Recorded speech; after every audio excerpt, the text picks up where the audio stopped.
नमस्कार।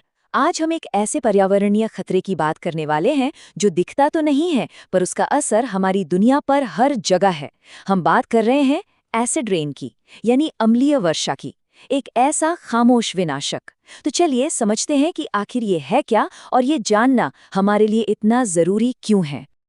जरा एक पल के लिए सोचिए, क्या हो अगर बारिश की बूंदों में इतनी ताकत आ जाए कि वो धीरे धीरे इमारतों को ही गला दे। नहीं नहीं, ये कोई साइंस फिक्शन फिल्म का सीन नहीं है, बल्कि एसिड रेन की एक कड़वी हकीकत है। तो सबसे पहला सवाल तो यही उठता है कि आखिर ये एसिड रेन है क्या? मतलब ये सामान्य बारिश से अलग कैसे है? अगर बहुत ही सीधी सरल भाषा में कहें तो एसिड रेन वो बारिश है जो नॉर्मल बारिश से कहीं ज्यादा एसिडिक यानी अम्लीय होती है।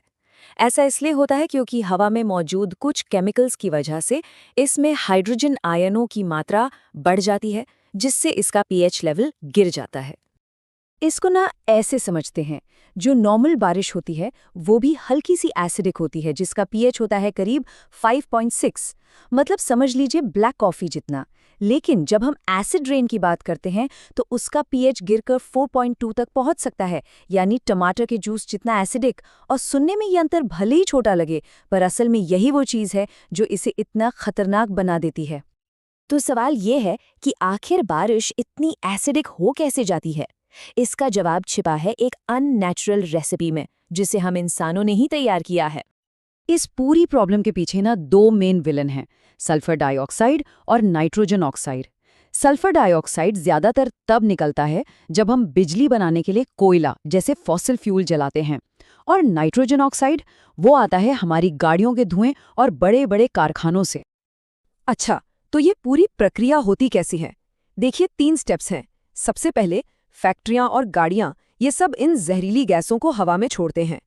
फिर स्टेप 2, ये गैसें ऊपर जाकर पानी, ऑक्सीजन और दूसरे केमिकल से मिलती हैं और बदल जाती हैं सल्फ्यूरिक और नाइट्रिक एसिड में।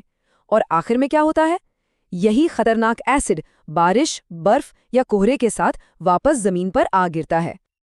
अब जब हम ये जान गए हैं कि ये बनती कैसे है, तो चलिए ये भी देखते हैं कि इसका असर कितना गहरा और विनाशकारी हो सकता है। एसिड रेन जंगलों पर एक खामोश हमले की तरह है।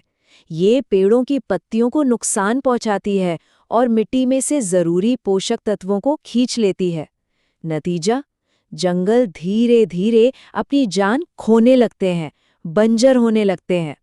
सोचकर देखिए, हमारी सदियों पुरानी ऐतिहासिक इमारतें, मूर्तियां, एसिड रेन उन्हें भी नहीं छोड़ती। ये पत्थर और धातु को धीरे धीरे खा जाती है, हमारी कीमती धरोहर को हमेशा के लिए खत्म कर सकती है। और जब यही एसिड वाली बारिश झीलों और नदियों में जाके मिलती है, तो वहां का तो पूरा इकोसिस्टम ही तबाह हो जाता है।